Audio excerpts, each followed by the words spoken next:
Sobat Ngampus semua, apa kabar ya semuanya? Semoga sehat selalu bagi Sobat Ngampus semua. Yang sekarang ini mungkin masih di masa pandemi ya. Kita masih mengalami pandemi, masih di mana kita juga harus yang kuliah online mungkin gitu ya. Work from home juga, ataupun yang punya kegiatan juga di luar rumah, tapi harus tertunda karena adanya pandemi. Oke. Mudah-mudahan tetap sehat ya untuk Sobat Ngampus semua dan juga tetap semangat menghadapi hari-harinya yang mungkin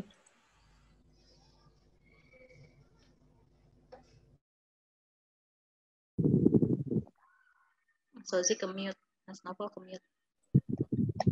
Oh, oke, sorry. Ya, pokoknya tetap semangat ya buat Sobat Ngampus, tetap semangat menjalani hari-harinya. Yang mungkin ada nih ya, dari Sobat Ngampus semua, yang pernah ngalamin stres dalam bekerja, atau mungkin dalam mengalami sistem pekerjaannya gitu, yang mungkin darinya offline menjadi online gitu ya. Kemudian juga mungkin ada yang merasa nyaman di online gitu, atau mungkin ada juga yang merasa bahwa online ini nggak nyaman banget buat Sobat Ngampus gitu ya. Nah, jadinya menimbulkan suatu stres gitu, atau mungkin tidak nyamanan terhadap mental daripada Sobat Ngampus semua. Oke, hari ini kita udah kedatangan speaker, yaitu adalah seorang psikolog pastinya gitu ya, dan praktisi HR, kemudian juga CEO dari Loop Inc. Oke, ada Bu Ade Hani. Ya, sorry. Halo Bu Ade. Halo Mas Novel, selamat sore semuanya. Oke. Apa kabar ya? Baik. Bu Ade? Thank you, baik. Sore-sore gini, masih semangat kan semuanya ya? Buat kita sharing-sharing sama-sama. Oke. Sampai sekarang ini kegiatannya apa nih? Selama pandemi mungkin ada perubahan kegiatan gitu atau pekerjaan mungkin? Ya, selama pandemi sih banyak banget yang berubah di Looping. Jadi kita sebenarnya tes kita kan memang udah online ya Mas, psikotes kita kan memang semua sudah ada dalam platform online, tapi memang biasanya kita harus keliling sekolah-sekolah untuk mempromosikan apps-nya kita kan, tapi jadinya nggak bisa keliling, jadi semua pelatihannya, kemudian perkenalan tentang apps-nya, itu kita lakukan secara online. Sempat bingung di awal-awal harus gimana, tapi pada akhirnya bisa sih, walaupun juga beberapa hal harus di-adjust gitu. Oke, tapi sekarang udah mulai ini ya, efektif lagi gitu ya dalam Semua sih pekerjaan. by 2021 Februari itu udah mulai jalan lagi semuanya. Udah mulai kembali normal, walaupun juga ada beberapa penyesuaian ya pasti. Oke, semoga sukses terus ya untuk Looping dan juga untuk Mbak Adenya. Oke, hari ini kita ngomongin stress management, yang pastinya berhubungan banget dengan kesehatan mental gitu ya. Mungkin kalau kesehatan fisik, pastinya Sobat Ngampus atau mungkin Bu Ade sendiri udah sering banget nih ngalamin kayak mungkin flu sedikit dibilang sakit gitu ya, luka, berdarah, atau lebam, itu kan sakit, kita merasakan sakit gitu ya. Nah, beda lagi dengan kesehatan diri mental kita. Nah, ini bagaimana sih cara mengukurnya gitu? Kalau sakit fisik kita mengukurnya terasa gitu ya sakitnya. Nah, untuk mental ini mengukurnya bagaimana ya? Untuk mengetahui sakit atau mungkin kita untuk mengetahui bagaimana sih kita bisa mengetahui bahwa kita itu merasakan bahwa mental kita itu merasa lelah atau mungkin terganggu. Yes, iya sih bedanya kan kalau misalnya kita sakit fisik nih, misalnya jelas gitu. Kalau luka kita berdarah gitu ya. Atau kalau misalnya kita punya gangguan di tekanan darah ya tinggal cek aja pakai alat pengukur tekanan darah. Oh darahnya lagi tinggi nih. Atau wah darahnya lagi rendah nih gitu. Atau kayaknya kok perasaannya nggak enak ya? Apakah gula darahnya tinggi? Sebenarnya tinggal cek darah aja. Nah tapi kalau kesehatan mental kan nggak kelihatan ya gitu. Jadi ada banyak banget orang yang diem-diem gitu. Kalau teman-teman yang masih pada kuliah terus penggemar K-pop, banyak banget artis yang kita lihat di Korea-Korea sana biasa-biasa ya atau bunuh diri gitu kan. Atau tiba-tiba teman kita sendiri, jangan-jangan yang bahkan dekat sama kita gitu, kemarin-kemarin dia masih ngobrol, masih ngopi-ngopi bareng misalnya sama kita, gitu, tapi tahu-tahu besoknya mencoba bunuh diri misalnya gitu. Nah, yang kayak gitu kan sebenarnya nggak kelihatan. Nah, apalagi kondisinya kita ngalamin bareng-bareng, jadi kita sebenarnya nggak sendirian kan, kesusahan dalam tanda kutip di masa pandemi ini gitu. Yang banyak orang harusnya ngejalanin apa, planningnya, tapi ternyata nggak jalan gitu. Nah, memang sih kalau di psikologi, pastinya yang namanya mengetahui kondisi kesehatan mental kita itu nggak bisa hanya dengan diobservasi gitu, atau nggak bisa juga hanya dengan ditanya-tanya aja di sesi konseling sama psikolognya. Yang penting juga adalah mengikuti assessment-nya. Jadi ada satu pengukuran di psikologi namanya assessment psikologi, di mana kita bisa tahu sebenarnya kondisi mental kita seperti apa gitu, emosi kita seperti apa. Kalau di looping kita punya serangkaian online assessment, tapi memang tidak ditujukan untuk mengukur kondisi kesehatan mental ya. Tapi kalau misalnya di looping itu, kita punya serangkaian alat assessment yang online yang ditujukan buat mencari penjurusan. Tapi di situ juga ada tuh buat kita tahu kepribadian kita kayak apa, learning style kita kayak apa. Setidaknya start from mengenal diri sendiri itu adalah step yang paling baik untuk menjaga kesehatan mental kita. Ada satu pepatah bilang kalau di masa pandemi itu yang penting kita sehat di 3 hal aja deh, nggak usah dibanyak-banyak gitu ya. Sehat fisik, sehat mental, sama sehat finansial gitu. Karena kalau ketiganya sehat, ketiganya jalan, ketiganya dalam tanda kutip kita miliki, walaupun mungkin nggak banyak, walaupun mungkin nggak sempurna, itu sebenarnya udah cukup gitu. Jadi memang pandemi ini mengajarkan kita untuk managing expectation sebenarnya, memanage kembali, mengelola kembali sebenarnya ekspektasi kita harusnya seperti apa. Karena banyak juga planning-planning yang udah kita buat, mungkin udah kita rancang jauh-jauh hari tapi nggak jalan. Well, nggak apa-apa, ayo be kreatif untuk bikin lagi, jatuh nggak apa-apa, tapi bangun lagi. Gitu. Oke. Sekarang aku mau tanya nih sama Sobat Ngampus gitu ya. Dari yang tadi sudah Bu Ade jelasin, ada nggak sih Sobat Ngampus yang pernah ngalamin tentang stres di pekerjaan ataupun di lainnya? Boleh ditulis di kolom komentar. Apa sih pengalamannya gitu selama bekerja, atau mungkin mengalami stres apa, atau mungkin merasa bahwa mentalnya lelah, atau mungkin terganggu karena pekerjaan, boleh dikirim lewat kolom komentar. Kolom chat, sorry. Banyak yang jauh-jauh, ada dari Nusa Tenggara Timur, ada dari Banjarmasin. Wah, halo. Wah, iya.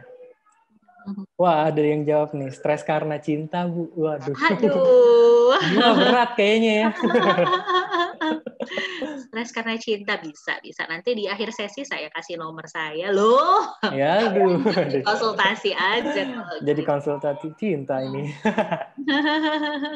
Tuh ada yang komentar, yang penting sehat finansial, Bu Ade. Kalau finansialnya bobrok, semua pasti bakalan bobrok juga, kata Mas Mudin tuh ya. Nah, itu gimana tuh? Apakah mungkin finansial paling menentukan gitu ya? Nah, nggak bisa kita pungkiri sih ya, makin kesini tuh dunia itu jadinya makin segala hal tuh acuannya materi gitu. Happiness itu seringkali diasosiasikan pada sesuatu yang sifatnya materi gitu. Karena semakin banyak exposure di social media atau di tontonan kita sehari-hari, di TV, di YouTube yang mengekspos tentang kalau gue punya A, gue jadi bahagia, gue punya B, gue jadi bahagia. Dan sebenarnya kita kan nggak bisa mengkontrol itu semua. Yang bisa kita kontrol adalah respons kita atau sikap kita terhadap seluruh informasi-informasi ekspansif banget, yang disruptif banget gitu ya di luar sana terhadap diri kita. Kebayang nggak sih kalau misalnya emang banyak hal di dunia ini juga yang nggak bisa kita kontrol gitu, tapi kan yang bisa kita kontrol adalah sikap kita dan respon kita terhadap sebuah kejadian. Nah, yang penting adalah hindari satu untuk mengasosiasikan atau menempelkan kebahagiaan dengan sesuatu yang sifatnya materi. Kenapa? Karena kata orang tua kita zaman dulu juga kan dibilang harta tuh nggak bikin bahagia gitu, uang tuh nggak bikin bahagia.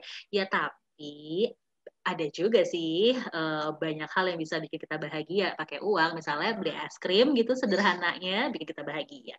Beli coklat pakai uang bikin kita bahagia. Tapi memang prinsip ekonomi aja gitu. Belajar nggak sih zaman-zaman dulu, zaman kita SMA atau yang kuliahnya ekonomi gitu ya.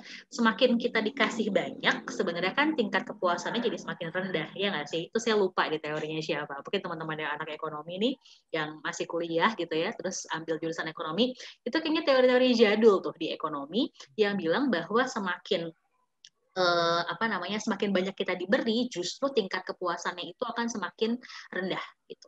Artinya mau teman-teman kejar sampai apapun, beli semua segala rupa yang branded gitu ya, kan makin kesini orang tuh makin selektif soal brand gitu kan. Ya belum tentu juga kita akan ngerasa puas, pasti akan ada lagi dan ada lagi. Dan the point is feeling content atau ngerasa cukup gitu ya, atau bahasa lebih membuminya lagi merasa bersyukur gitu ya. Itu juga jadi something yang very important apalagi di tengah masa pandemi ini, karena tadi kita harus manage ekspektasi kita, walaupun ada plan yang nggak jalan, ada plan yang bisa jalan, ada plan yang jalan tapi nggak sesuai dengan keinginan kita. Lagi-lagi tadi feel content, feel cukup gitu ya, merasa bersyukur itu juga jadi penting gitu. Oke. Ini kayaknya belum ada nih ya yang kirim tentang pengalamannya stres di pekerjaan mungkin, atau mungkin rasa mentalnya lelah, mungkin malu gitu ya untuk dibagikan gitu. Oke, kita langsung masuk ke materi aja ya, Bu Ade, boleh di-share langsung? Oke, aku share screen ya. Oke.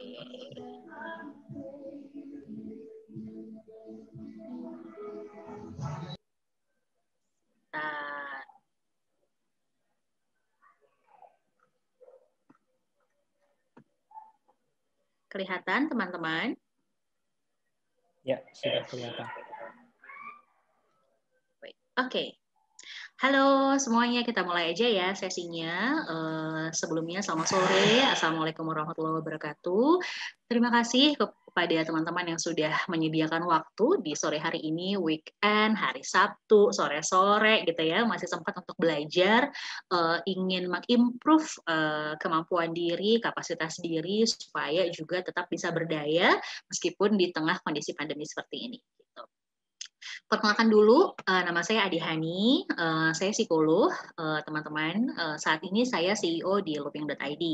Sesi yang akan saya bawakan hari ini adalah tentang managing stress in workplace, karena di kondisi pandemi yang udah kita lewatin lebih dari setahun ini, kita nggak bisa pungkiri bahwa banyak banget nih stresor-stresor atau tekanan-tekanan yang kita hadapi terkait dengan WFH ataupun juga beban kerja yang semakin meningkat, kemudian juga bagaimana sih saling berinteraksi dan memanage tim secara virtual, banyak banget yang harus kita adjust gitu ya.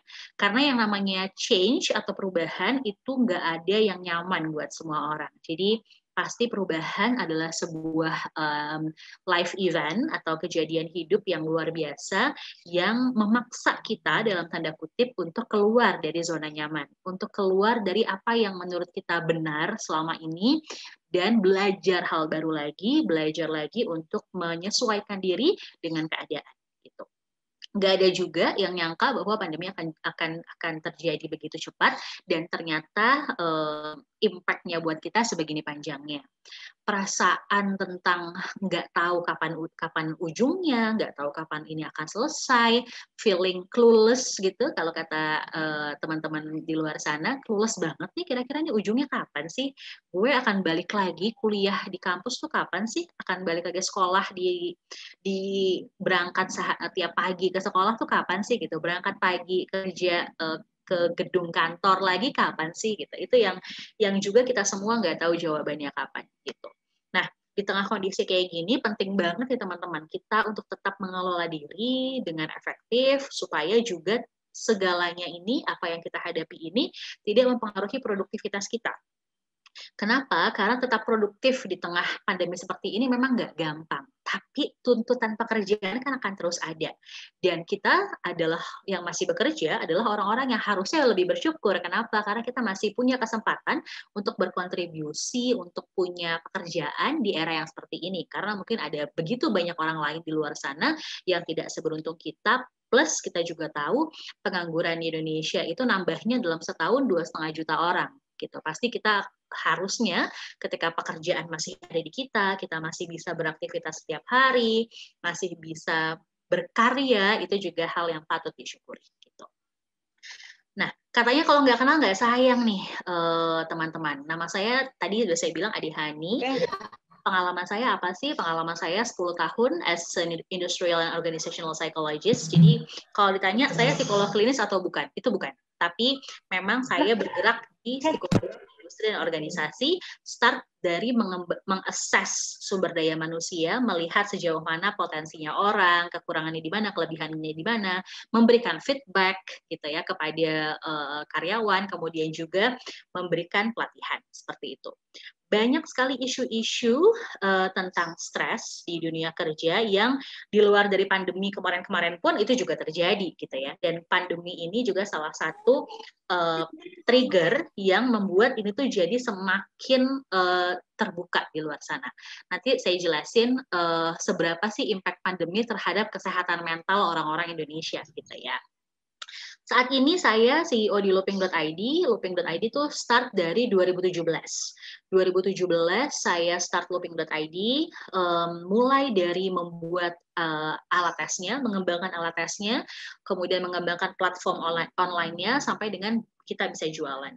Apa sih looping sebenarnya? Looping ini isinya psikolog-psikolog, konsultan-konsultan gitu ya, yang fokus on talent development, assessment, dan juga education.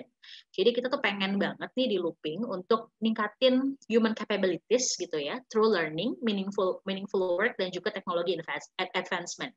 Jadi kita pengen semakin banyak orang Indonesia yang punya kesempatan untuk meningkatkan diri, meningkatkan kapabilitas diri untuk bisa memenuhi cita-cita Indonesia nanti di tahun 2045 di mana kita sudah 100 tahun merdeka untuk jadi negara 5 besar dunia gitu. Jadi kita pengen banget berkontribusi ke situ. Kenapa cita-citanya setinggi itu? Karena Indonesia itu start dari 2018 lagi kebanjiran orang dengan usia produktif. Jadi kalau teman-teman cek ya di piramida penduduknya Indonesia, orang dengan usia 14 sampai dengan 45 tahun itu sedang banyak-banyaknya di piramida penduduk kita. Jadi piramidanya lagi gendutnya di tengah gitu. Kebayang nggak kalau start dari 2018 sampai nanti 2045 gitu, kita ternyata nggak bisa mengelola bonus demografi ini atau bonus ledakan jumlah penduduk ini. Padahal sebenarnya dengan jumlah orang yang usia produktif yang tinggi sekali, harusnya Indonesia bisa membangun negaranya lebih cepat. Gitu. Orang Indonesia harusnya bisa berkembang lebih cepat, bisa bersaing dengan lebih kompetitif. Kenapa? Karena jumlah orangnya banyak. Nah, kondisi kita tuh sebenarnya lagi berkebalikan teman-teman sama Jepang. Karena Jepang tuh piramidanya, gendutnya lagi di atas, lagi di orang-orang dengan usia yang tua-tua gitu. Mereka juga lagi pusing tuh gimana caranya tetap bangun negara dengan sedikit sekali jumlah orang yang usia produktifnya. Indonesia malah lagi kebanjiran orang dengan usia produktifnya. Tapi kalau tidak dikelola dengan baik, kalau nggak banyak lembaga-lembaga yang memfasilitasi teman-teman anak-anak muda ini untuk mengembangkan diri, tentunya kan sayang banget jadinya seperti itu.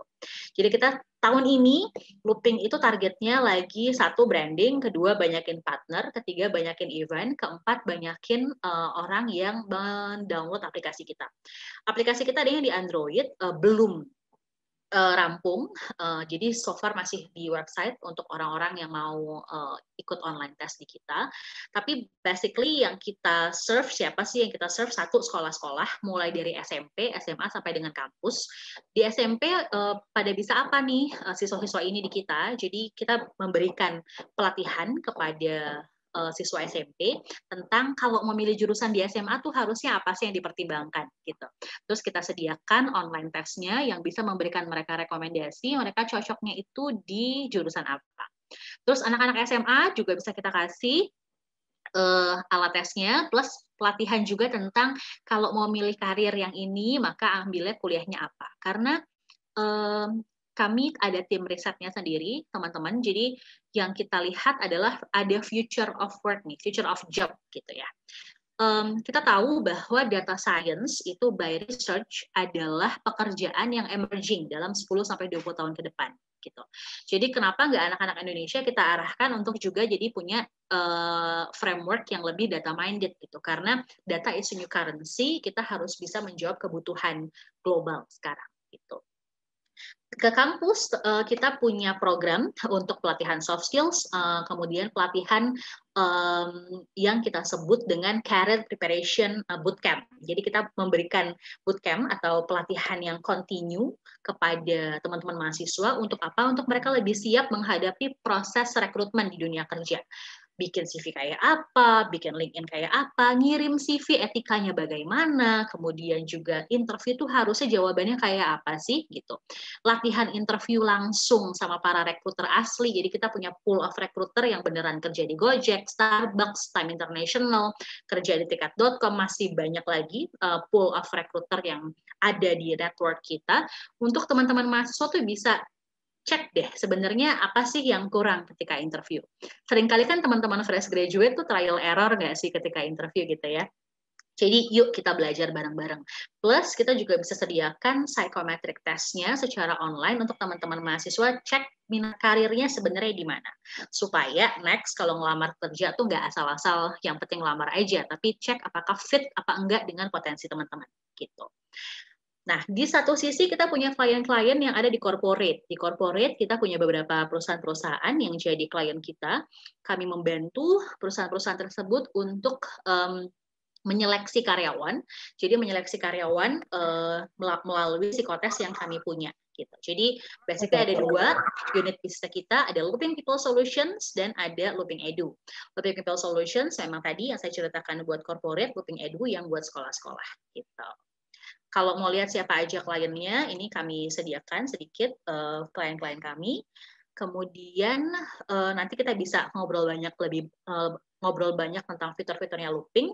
Plus teman-teman juga yang mahasiswa itu juga bisa open consultation dengan saya. Nanti saya kasih kontaknya di akhir dari sesi ini seperti itu. Yuk kita mulai sekarang. Nah, buat teman-teman boleh dong aku tahu yang udah kerja berapa orang nih?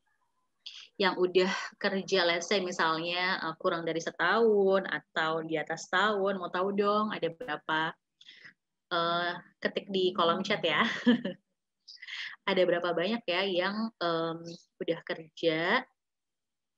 Kemudian berapa banyak sih yang masih kuliah? Ditulis aja kerja atau kuliah di kolom chat gitu. Pengen tahu nih yang hadir, ada yang kuliah udah semester 6, bentar lagi lulus nih. Ayo, kamu harus mempersiapkan diri sebelum lulus untuk bisa lebih siap kerja gitu ya. Pak Sigit sudah 11 tahun bekerja, thank you so much. Kemudian Cynthia masih kuliah semester 4, wah perjalanan masih panjang. Yang kuliah semester 2 juga. Jangan lupa harus persiapkan diri dengan banyak exposure, pengalaman, hands-on experience gitu. Banyakin pengalaman magang. Ibu Iis bekerja 12 tahun, thank you. Mbak Nita kerja sekaligus juga kuliah berarti ya. Mas Wahyu kuliah, Muhammad Nur lagi mempersiapkan tempur buat laporan tugas akhir. Semangat. Kuliah dan ada yang lagi juga nyusun skripsi. Thank you sharingnya. Boleh dong dicatat atau diingat-ingat aja gitu kira-kira most in your real life gitu ya, baik di perkuliahan ataupun di pekerjaan, list deh 3 problem utama yang lagi teman-teman hadapi gitu. 3 problem utama, boleh tentang atasan, boleh tentang kantor gitu ya, atau boleh tentang rekan kerja atau anak buah, atau tentang the job itself atau tentang pekerjaan itu sendiri gitu. Share dong 3, maksudnya list aja dulu 3 problem yang dihadapi yang lagi teman-teman concern banget soal itu gitu ya. Boleh dong saya kasih waktu 2 menit, silakan. boleh nulis di notes, boleh nulis di apa namanya handphone juga boleh, kemudian atau diingat-ingat aja boleh. Kemudian yang bersedia buat sharing 3 pengalaman, 3 problemnya di pekerjaan ataupun di perkuliahan, boleh. Mas Naufal, silahkan nanti mau kita minta voluntary untuk sharing boleh, mau Mas Naufal cup pilih siapa yang kira-kira kita minta share, nanti langsung open mic aja, di unmute aja. Gimana Mas Naufal? Kita pilih atau kita minta secara volunteer nih? Ya, mungkin kita siapa buka untuk ya? volunteer dulu ya. Kalau belum ada nanti kita coba pilih. Yes, boleh. Ada nih Pak Sigit, Mas Sigit. Kadang suka nggak mematuhi perintah atasan jika tidak sesuai hati nurani. Oh, that's a problem, of course, gitu. Mas Sigit tentu saja itu problem. I been there done that. Pernah ngalamin itu juga. Ada problem lagi dong, coba di-share, boleh di apa namanya, boleh di kolom chat, kemudian boleh juga kalau misalnya mau ngomong langsung minta di unmute sama moderator, silakan. Apalagi ya problem-problem yang atau problem-problem yang justru muncul dulu-dulu nggak ada tapi setelah pandemi jadi muncul gitu. Ayo apa ya yang kita hadapi di pekerjaan ataupun juga di perkuliahan? Mana lagi nih Mas Noval? Ada lagi nggak nih?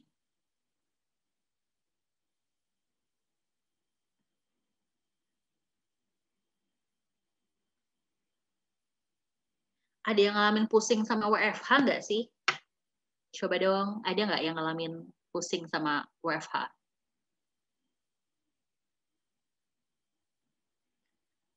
Atau kalau masih pada kuliah, kuliah daring, yang mengalami problem dengan kuliah daring, kerja dari rumah, gitu. Ada nggak? Dari Muhammad Nur. Kalau perkuliahan sih di mata kuliahnya harusnya semester 6 ini membuat laporan PKL, tapi saya masih menghabiskan beberapa mata kuliah harus dikejar. Nah, iya. Banyak plan terkait dengan rencana kuliah yang ternyata tidak sesuai dengan apa yang kita expect gitu ya. Jadi rencana mungkin nggak sesuai dengan kenyataannya. Nah, yes, that's the problem, Mas Muhammad Nur. Oke, karena ambil D3. Oke. Any other person yang mau share tentang problemnya? In your workplace boleh, di perkuliahan boleh.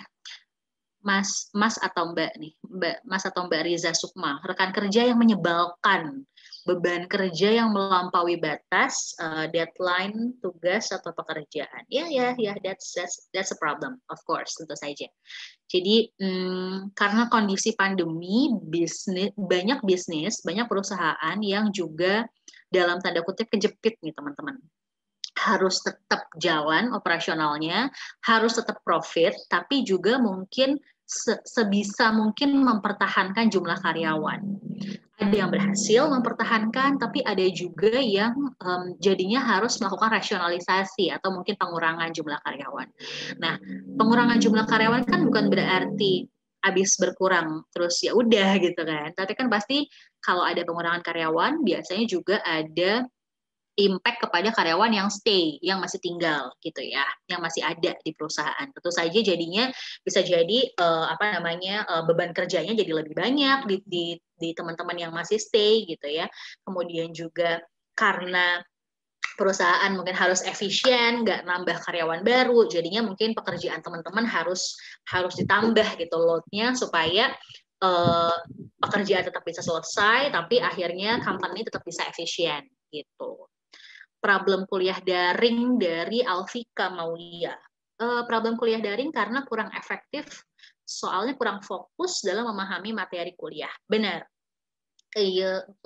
Problem kuliah, misalnya sekolah daring atau kuliah daring, saya rasa banyak juga keluhan-keluhan soal kurang efektif, kurang fokus gitu ya. Karena apalagi kalau kuliah, karena kan kuliah itu kita nggak cuma belajar teori, tapi somehow skill-nya juga perlu kita dapat. banyak materi-materi di perkuliahan yang sebenarnya skill banget, praktek banget harusnya, tapi karena harus kuliah jarak jauh, ini jadinya belum bisa kita pahami dengan utuh gitu. Terus dari admin ngampus, tahu nggak sih pengurangan jumlah pegawai alias PHK tuh jadi sumber stres paling banyak selama pandemi. Iya loh, risetnya benar.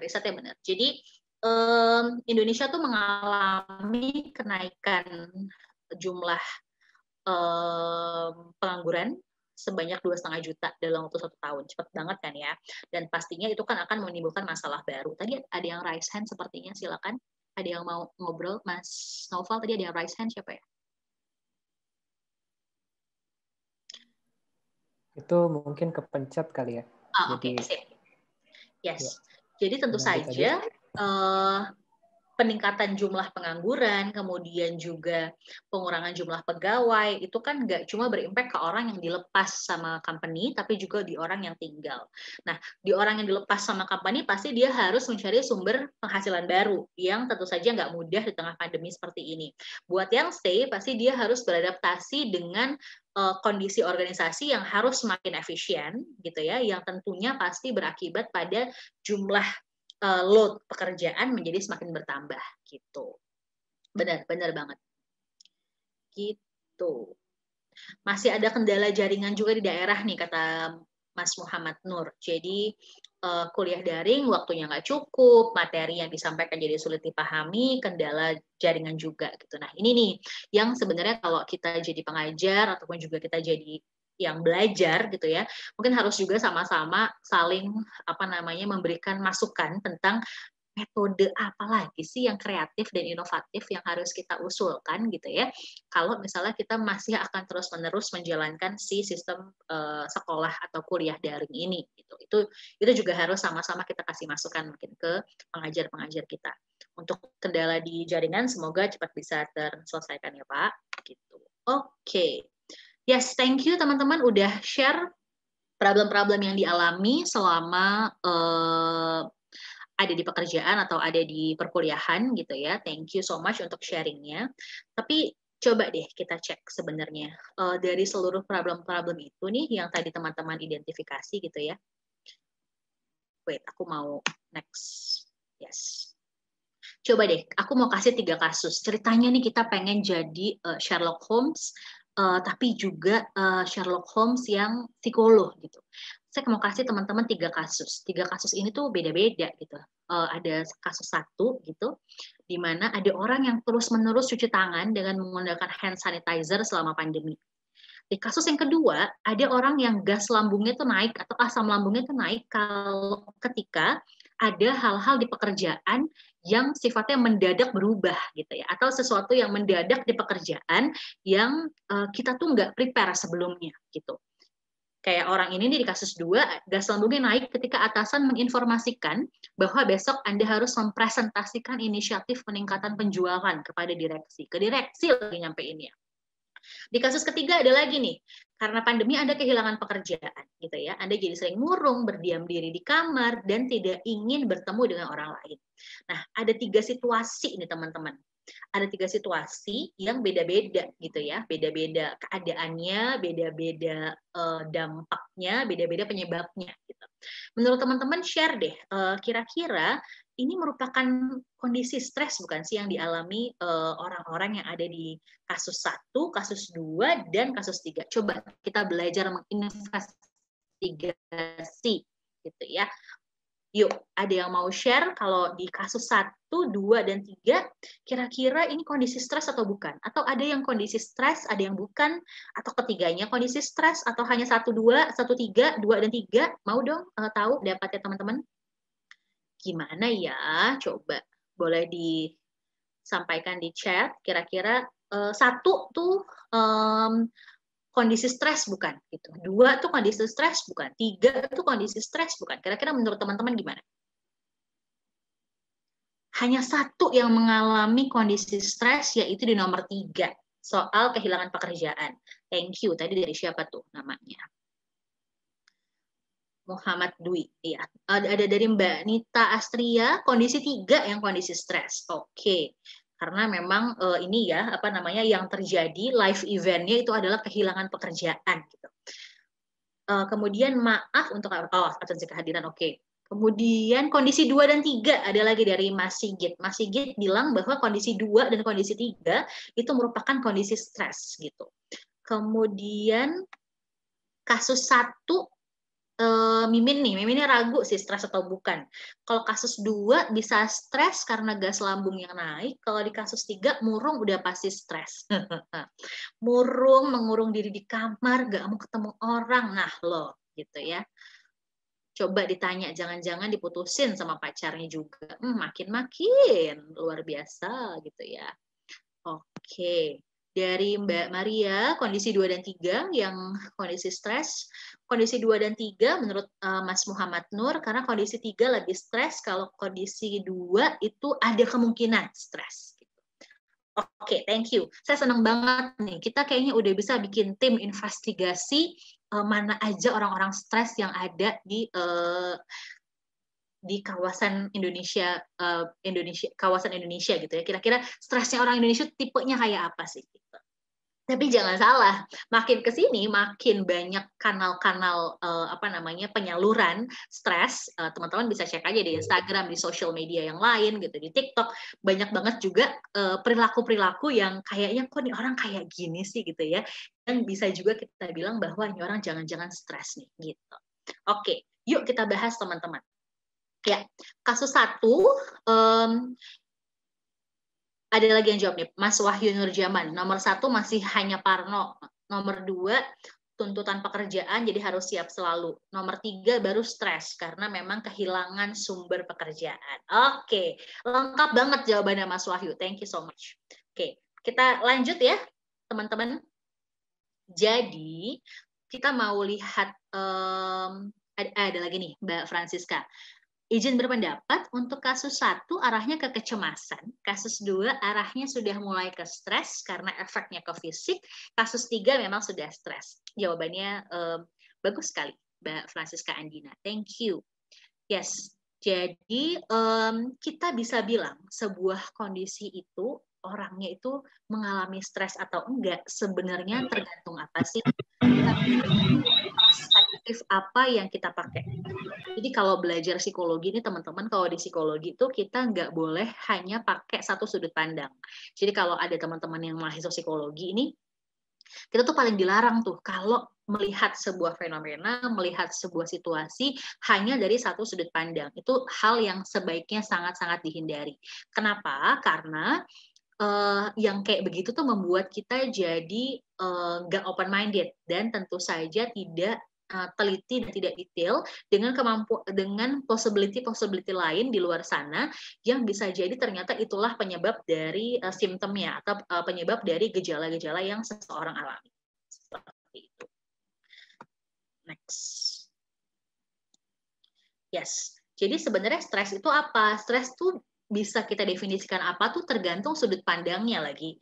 Jadi sebenarnya sudut pandang stres tuh ada 3 aja yang mau saya bahas di sini. Ada ahli-ahli yang melihat stres sebagai respons, ada ahli-ahli yang melihat stres sebagai stimulus, ada ahli-ahli yang juga melihat stres sebagai transaksi. Ini bukan transaksi uang ya, tapi lebih ke something yang exchange gitu. Ada interaksi antara satu pihak dengan pihak yang lain gitu.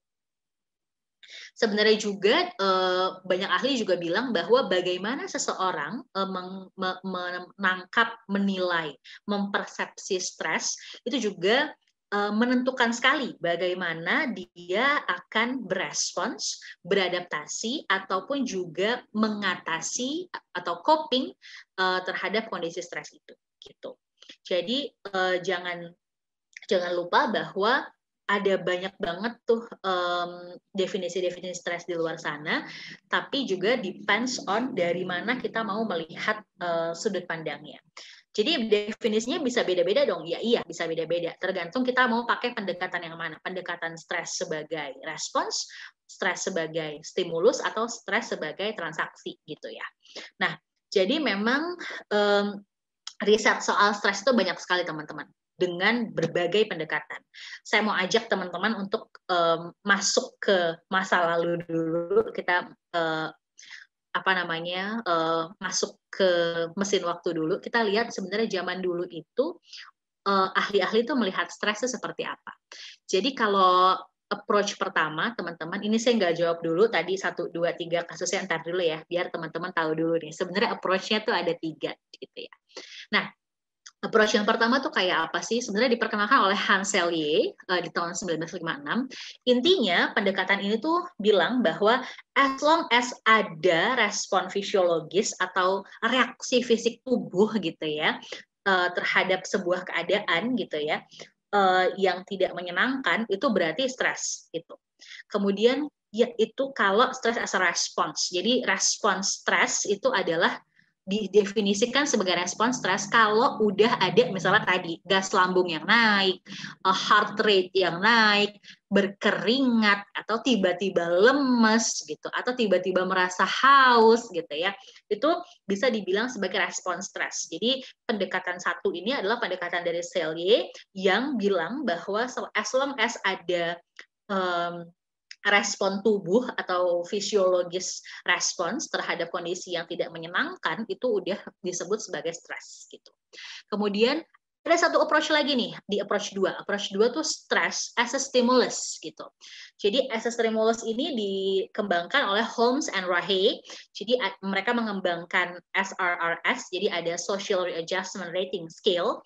Intinya adalah kalau stress as a stimulus itu mereka bilang bahwa ada 42 kejadian dalam hidup gitu ya yang bikin orang itu jadi harus mengalami adjustment. Nah, jadi stres itu adalah sesuatu yang ditimbulkan karena life event atau karena kejadian-kejadian hidup yang dianggap luar biasa atau something yang changing. Life event yang significant life event disebutnya. Ada 42, tapi salah satunya adalah pernikahan. Jangan salah, kalau teman-teman selama ini melihat pernikahan sebagai jalan menuju bahagia, sebenarnya secara teori adalah pernikahan adalah salah satu stimulus stres. Yang sudah menikah pasti memahami dan mungkin ketawa-ketawa sedikit gitu ya. Kemudian divorce, of course, juga salah satu stimulus yang bisa memicu stres. Kemudian relocation, kita pindah kerja, pindah rumah, atau kita ikut orang tua kita dinas di luar kota, di mana kita jadi kehilangan teman-teman kita nggak bisa lagi sekolah di tempat yang kita suka gitu. Atau juga change or loss of job. Tadi kan kita sempat ngebahas di kasus yang ketiga bahwa kehilangan pekerjaan bisa jadi bikin orang ngerasa murung, depresi, berdiam diri di kamar, nggak mau ketemu orang, atau juga kehilangan orang yang dicintai. Jadi kehilangan karena ditinggalkan atau kehilangan karena ya berpisah dunia gitu ya. Jadi udah nggak ada dunia lagi orangnya. Itu juga bisa. Jadi kalau approach yang kedua ini memang ngebahasnya adalah stress as a stimulus gitu. Stress adalah semua kejadian-kejadian signifikan di hidup kita ataupun perubahan di hidup kita itu stres sebenarnya definisikannya. Nah, kalau yang ketiga ini adalah pendekatan dari Lazarus. Ini yang juga paling ngetop sebenarnya di psikologi, teman-teman. Jadi stres itu sebenarnya product of transaction. Jadi ada kita nih as a human gitu ya, as a human being dan seluruh sistem pikiran, fisik dan perasaan kita gitu dengan lingkungan kita. Jadi kalau approach yang ketiga ini lebih dinamis. Jadi kalau approach yang pertama tuh dinilai sama para ahli tuh, loh kalau pakai approach pertama tuh artinya kita tuh respons terhadap stresnya nggak dipengaruhi sama pikiran, perasaan, pengalaman kita dong gitu. Kalau approach 2, kritiknya adalah para ahli lebih ke, loh ya itu kan memang kejadian kehidupan gitu, yang pasti akan terjadi di semua orang gitu, dan pasti kan nggak mungkin kita bilang bahwa semuanya stressful buat semua orang, nggak bisa juga. Tapi di approach ketiga nih kayaknya titik tengahnya nih, di mana dibilang sama Lazarus bahwa stress itu transaction gitu atau exchange antara kita sama lingkungan, which is kita tuh ada dinamikanya, kita tuh kan ada perasaannya, ada pikirannya, ada respons fisiologisnya gitu. Jadi kalau balik lagi ke 3 kasus yang tadi, sebenarnya seluruhnya bisa kita bilang sebagai kondisi stres atau pengalaman stres pada seseorang, tetapi depends on dari mana kita mau melihat approach-nya mau pakai yang mana, seperti itu. Nah, kita bahas satu-satu yuk. Kalau stress as a response, tadi yang dikembangkan sama Selye di udah sekian tahun yang lalu gitu kan, dia kembangkannya. Jadi, memang kalau kata Selye itu adalah stress as a response, itu ide yang diperkenalkan atau konsep yang diperkenalkan tentang stresnya itu adalah tentang sejauh mana kondisi yang tidak menyenangkan itu membuat respon fisiologis kita tuh bereaksi gitu ya. Kayak tadi misalnya ada kondisi di mana direksi minta kita presentasi tanpa sebelumnya kita persiapkan, ternyata gas lambung kita naik atau asam lambung kita naik misalnya. Itu kondisi stres seperti itu. Tapi Celia juga bilang sebenarnya stres itu juga defense mechanism kita gitu. Kebayang nggak kalau ada orang yang diminta nih untuk mempresentasikan sesuatu yang dia nggak siap sebelumnya, tapi ini orang tuh nggak stres gitu. Akhirnya kan dia jadi nggak punya preparation kan. Kebayang nggak kalau kita nih kerja, terus kita punya anak buah nih, besok ya kamu harus presentasikan gimana action plan untuk riset kita dalam 3 bulan ke depan, misalnya seperti itu. Orangnya nggak stres gitu. Orangnya sama sekali nggak menunjukkan kondisi, ini ternyata harus saya persiapkan ya. Kebayang nggak? Pasti kan orang jadi santai banget gitu. Kalau teman-teman yang kuliah psikologi pasti tahu nih bahwa salah satu ciri-ciri orang psikopat apa? Anxiety-nya udah hilang, jadi nggak mungkin dia akan ngerasa stres gitu. Makanya kalau kita nonton film-film detektif atau film-film kayak Criminal Mind atau film-film yang orang yang jahat karena kondisi kejiwaannya, biasanya tuh orangnya tuh lempeng banget gitu kan, udah kehilangan rasa stresnya, udah nggak kelihatan stresnya di luar gitu kan. Nah, itu artinya memang ada gangguan pada defense mekanismenya di dalam. Dia udah nggak punya lagi daya upaya untuk bertahan gitu. Kita kan hidup itu sebenarnya punya defense mechanism. Semua manusia secara psikologi itu punya defense mechanism. Kalau ada panas, maka kita menghindar gitu ya. Kalau ada sesuatu yang menyakiti kita, maka kita akan pergi, misalnya gitu. Itu kan semua defense mechanism. Jadi kalau kita udah nggak punya itu, artinya kan kita udah nggak bisa berfungsi normal sebagai manusia gitu. Nah, pada konsep ini juga dibilang bahwa yang namanya stres itu ada gradualnya gitu ya, ada stagesnya. Kita lagi di stages yang mana nih? Di alarm, di resistance, atau udah exhaustion gitu. Jadi memang udah exhausted banget gitu misalnya. Bisa jadi burnout gitu ya. Nah, Celia juga bilang bahwa kalau terjadi secara terus-menerus, stres itu bisa menyebabkan penyakit gitu ya, atau juga gangguan adaptasi, ataupun juga bisa kematian. Tadi yang kita bahas, misalnya ada orang kehilangan pekerjaan, kemudian terus-menerus tidak tertreatment, tidak mendapatkan bantuan profesional, murung terus dan lain sebagainya, bisa jadi dia punya pikiran bunuh diri, misalnya seperti itu. Nah, jadi stress as a response tuh sebenarnya konsepnya lebih ke as long as kita berespons secara fisiologis dan kognitif gitu ya, maka itu kondisi stres. Terhadap sesuatu yang tidak menyenangkan itu berarti kondisi stres. Nah, ini tadi yang disebut sebagai gradual dari stresnya. Jadi kita biasanya alarm dulu, resistance dulu, kemudian exhaustion. Jadi biasanya kita punya alarm tubuh kita bahwa kayaknya ini kurang menyenangkan, kemudian kita terus bertahan begitu ya sampai dengan ada titik kita berhasil atau justru kita jadinya gagal untuk menghandle itu. Gitu. Nah, kalau versinya konsep approach yang ini gitu, stres itu ada dua, ada eustress, ada distress. Eustress biasanya positif, jadi stres yang menyebabkan kita jadinya lebih prepare gitu. Atau stres yang menyebabkan jadinya kita lebih banyak baca sebelum ujian. Stres yang menyebabkan kita jadi kepengen tahu tentang keadaan yang akan kita hadapi. Let's say, misalnya kita mau interview kerja. Terus kita nggak tahu yang interview kita itu orangnya gimana. Kalau Anda eustress, artinya Anda akan cari tahu tuh dari LinkedIn, kemudian juga profil orangnya kayak apa, supaya Anda nggak cemas ketika menghadapi orang ini. Tapi ada juga orang yang distress. Bisa jadi dia ketika stres, tidur, ataupun juga melakukan hal-hal kontraproduktif gitu ya, yang justru tidak membantu dia untuk menyelesaikan masalah yang ada. Respons terhadap stres kalau di pendekatan ini ada dua, bisa jadi fight atau flight. Jadi kalau fight artinya orangnya dihadapin masalahnya, diselesaikan problemnya, diatasi kendalanya gitu. Tapi kalau flight ya dia membiarkan saja, bodoh amat gitu ya, cenderung terserah deh apapun yang terjadilah, kesera-sera gitu jadinya. Nah, itu tadi kalau pendekatannya stress as a response. Ada lagi nih pendekatan lain yang tadi saya bilang bahwa stress as a stimulus gitu, dikembangkan sama Holmes dan teman-temannya gitu ya. Dibilang bahwa kan tadi bahwa kalau stress stimulus adalah stres itu adalah seluruh kondisi-kondisi di kehidupan di mana ada 42 tadi yang menuntut orang untuk punya adjustment atau penyesuaian gitu.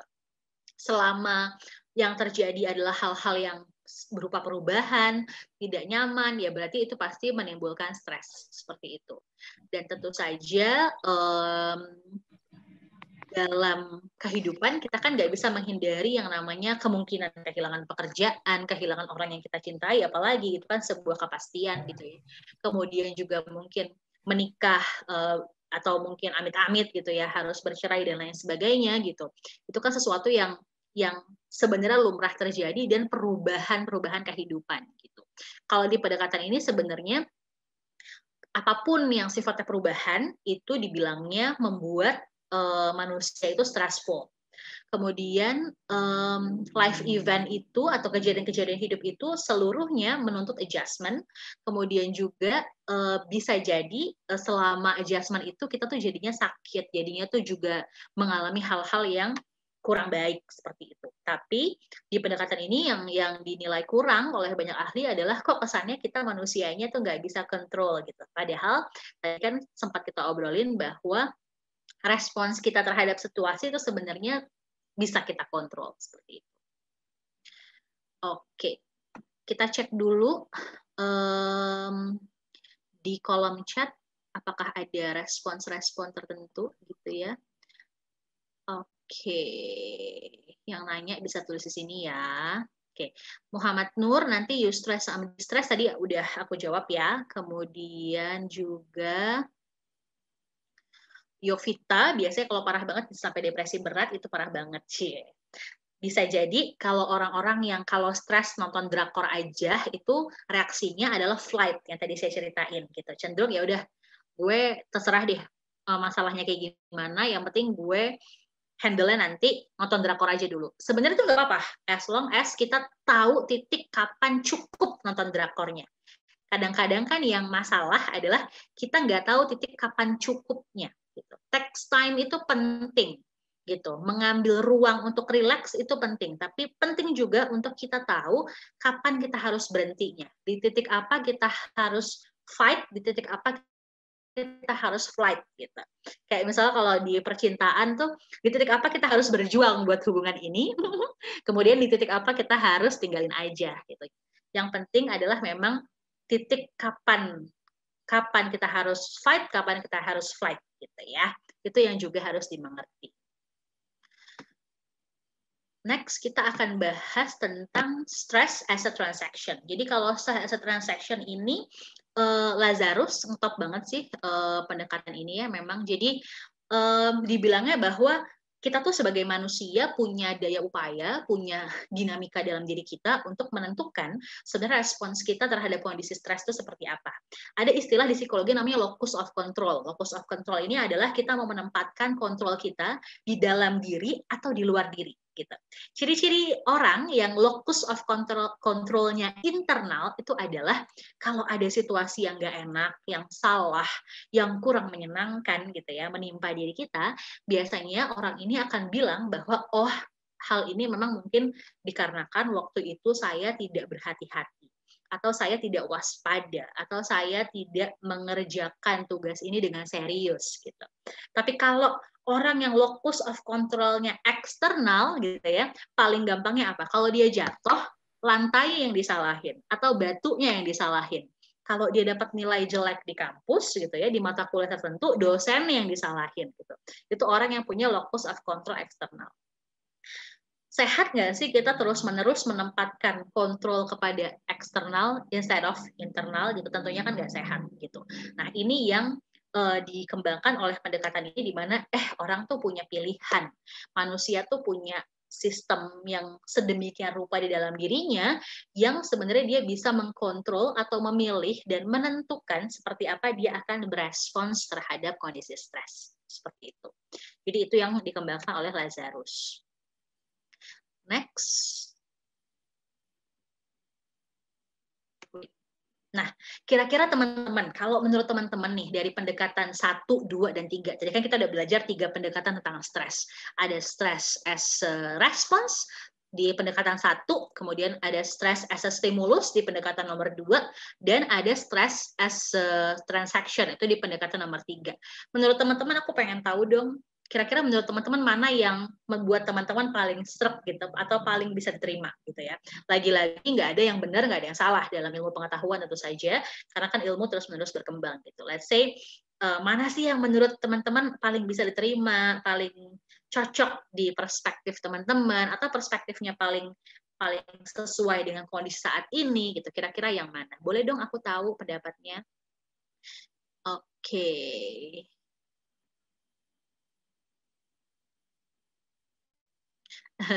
Kalau ibu-ibu yang anaknya kepentok-kepentok nyalahin temboknya termasuk nggak sih? Nah, itu ibunya berarti yang locus of control-nya eksternal tadi ya. Gitu. Oke. Coba dong kira-kira nomor 1 atau nomor 2 atau nomor 3 nih pendekatan terhadap stres gitu ya, yang menurut teman-teman paling bisa diterima. Kira-kira yang mana? Udah banyak curhatan kayaknya di kolom chat nih. Soal kalau ngadepin teman yang lagi stres dan lain-lain. Oke, mau tahu dong, ketik di kolom chat kira-kira pendekatan stres yang mana yang paling bisa diterima gitu. Dari Maria Gracella nomor 2. Oke, stress as a stimulus. Oke, berarti memang life event yang jadi sentralnya ya, banyak event-event kehidupan yang signifikan yang bisa membuat kita jadi stres. Oke, Renaldo menurut nomor 1, well nggak salah gitu ya. Kemudian nomor 2 menurut Riza Sukma, karena dikaitkan dengan peristiwa yang terjadi dan dialami oleh seseorang, yes gitu ya. Kalau nomor 1 kan yang dikaitinnya dengan kondisi fisiologis, kalau nomor 2 dikaitkannya dengan life event yang signifikan atau change gitu ya.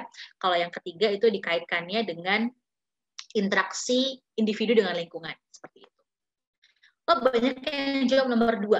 Oke, ada juga yang jawab nomor 1. Well, tadi saya bilang nggak ada yang benar, nggak ada yang salah, tergantung kita mau lihat dari mana.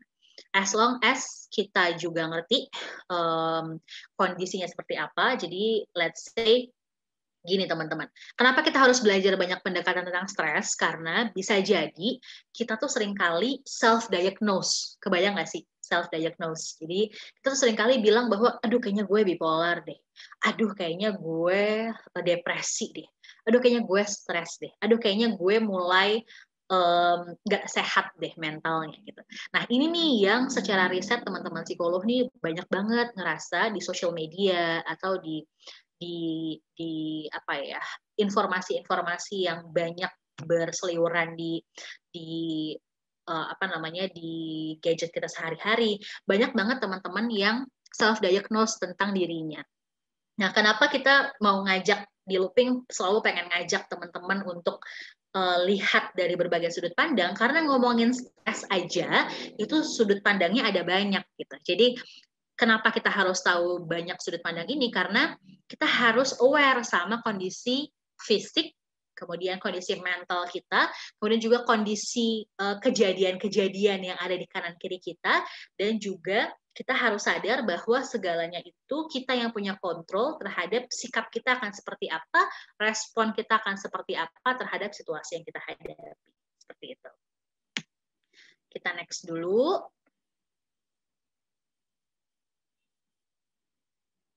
Yes. Nah, kalau di pembahasan ini saya akan lebih banyak penekanannya kepada stress as a transaction approach gitu ya. Kenapa? Karena dalam pendekatan ini sebenarnya bagaimana seorang individu itu pada akhirnya menilai, mempersepsi atau menangkap stresor tuh aspek yang memicu stres, bergantung atau menentukan juga bagaimana dia coping atau mengatasi stresor tersebut. Jadi apakah orang itu akan berhasil atau tidak, sebenarnya itu juga bergantung pada kapasitas, skill, kemudian abilities, tantangan yang dia miliki atau hambatan-hambatan yang dia miliki, resource di kanan kiri dia, dan juga norma yang dia yakini. Gitu. Jadi kenapa pada hal ini kita teman-teman di looping tuh lebih ambil pendekatan nomor 3, karena pendekatan nomor 3 ini menekankan pada as long as kita punya skill-nya, kita punya capacity-nya, kita punya resource-nya di kanan kiri kita yang ngedukung kita, sebenarnya stres seperti apapun pasti bisa kita hadapi. Jadi kalau kita nih di looping, kita lebih senang sama pendekatan stress as a transaction gitu. Karena menempatkan diri individu bahwa yuk tingkatin kapasitas kita, tingkatin skill kita, kemudian manfaatkan resources di sekeliling kita supaya kita bisa menghadapi seluruh situasi stressful yang ada. Gitu. Jadi kenapa kalau kita di looping lebih senang sama approach yang nomor 3. Gitu. Nah, ingat ya tadi kita sempat bahas bahwa bagaimana individu itu mengatasi stres biasanya bergantung kepada tadi kapasitasnya, skill-nya, resource yang dia punya. Ingat ya, tadi saya cuma mau bahas 2 aja, skill sama resources. Ingat ya, karena nanti akan berkaitan sekali. Nah, lanjut.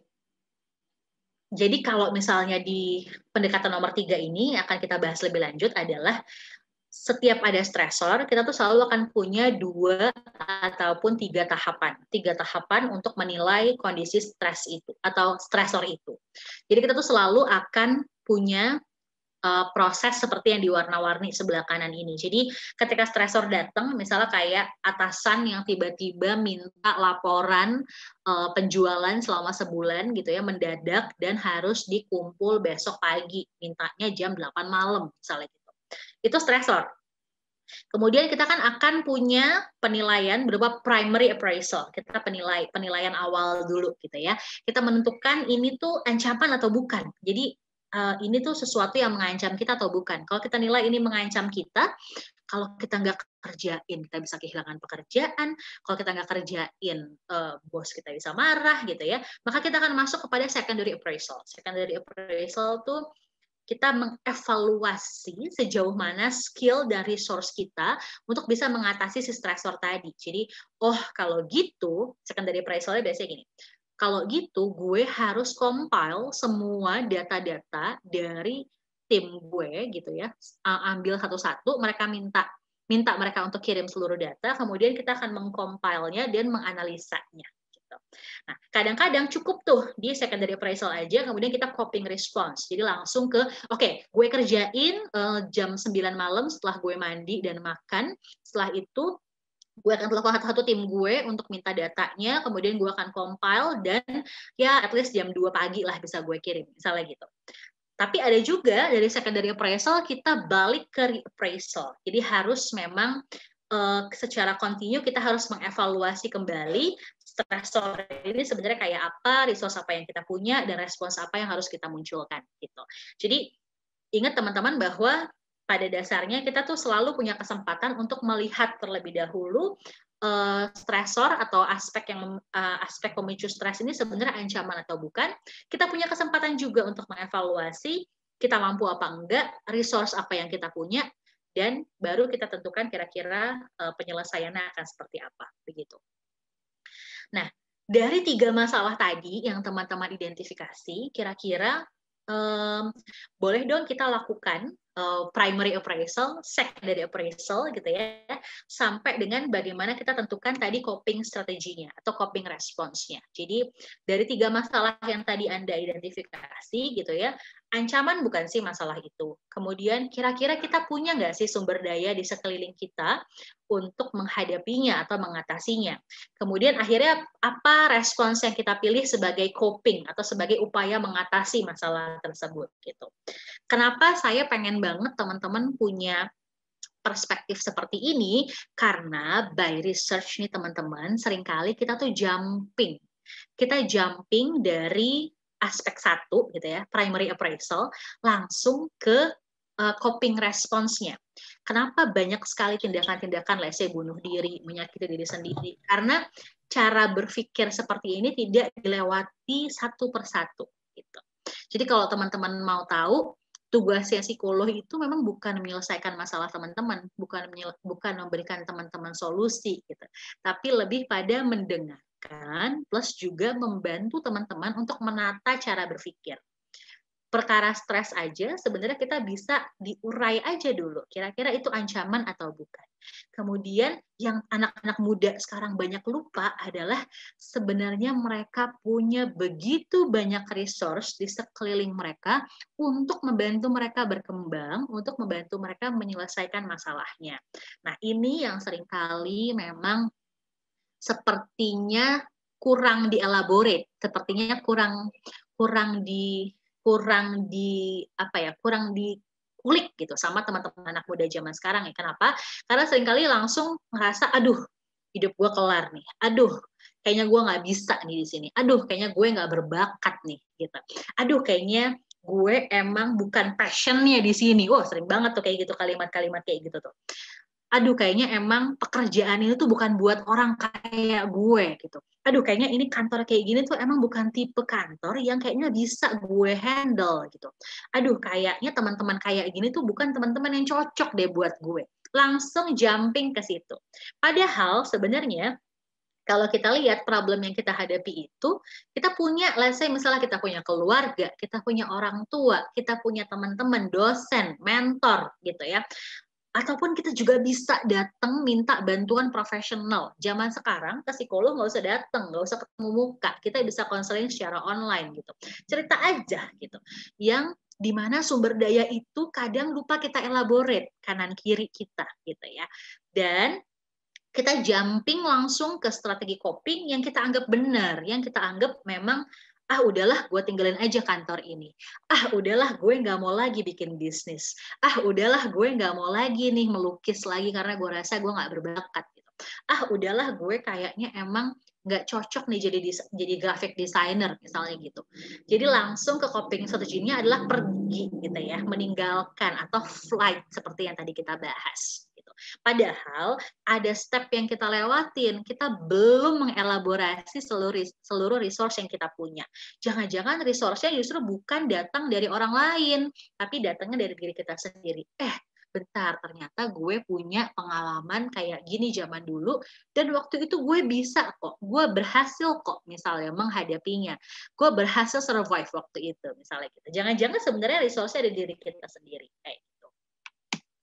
Nah, share dong ke teman-teman di kolom chat, apa sih yang berubah, apa sih yang jadi lebih stressful gitu ya, apa yang lebih berat gitu di hidup teman-teman gitu yang teman-teman rasakan sejak pandemi datang gitu ya, sejak pandemi melanda kita selama setahun terakhir gitu.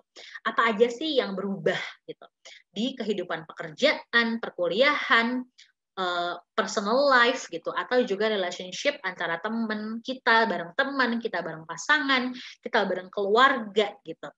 Share dong teman-teman apa yang teman-teman hadapi berubah drastis gitu ya, yang tidak kita sangka-sangka, kita nggak pernah prepare bahwa itu akan terjadi, tapi perubahannya ada gitu ya.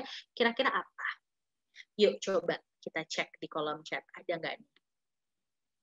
Berubahnya jadi sering bangun siang. Oke. Relationship karena dengan keluarga nih ya kayaknya ya, karena go to school to escape from home. Nah kan banyak banget juga problem justru muncul ketika kita sebegitu sering berinteraksi gitu ya. Nah, apalagi yang boarding school, iya tentu saja. Komunikasi sama teman jadi ada jarak, tapi makin dekat sama keluarga, kualitas sama keluarga. Lucky you gitu, karena memang masih bisa melihat pentingnya kualitas sama keluarga. Sistem pekerjaan yang WFH jadi WFH, awalnya stres tapi lama-lama udah biasa ikutin alur. Tentu saja, that's a big change buat banyak orang selama pandemi, tentu saja. Rindu gibah offline, oke baik. Mimin inget Mimin. Terus apalagi nih? Biasa nugas bareng yang ada plus-plus gibahnya sekarang udah gak ada lagi. Oke, Mas Wahyu. Kemudian apalagi nih? Tugas yang tidak bisa ditolak dan harus selesai dadakan. Nah, itu dia. Biasanya di pekerjaan hal itu nggak bisa kita hindari ya. Kemudian apa nih? apabila seseorang mengalami stres, bla bla bla, bentar ya. Yang sudah dipahami, aha, itu dia. Nanti kita ngobrol lebih banyak ya, Mas Muhammad Nur. Banyak banget yang self-diagnose, oh of course, iya memang. Itu juga yang jadi concern kita. Oke.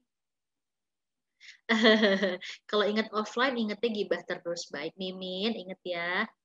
Oke, penghasilan berkurang, Mas Sigit, of course. Ini kita nggak sendirian menghadapi penghasilan berkurang karena banyak juga pemilik-pemilik bisnis yang juga luar biasa strugglingnya menghadapi itu.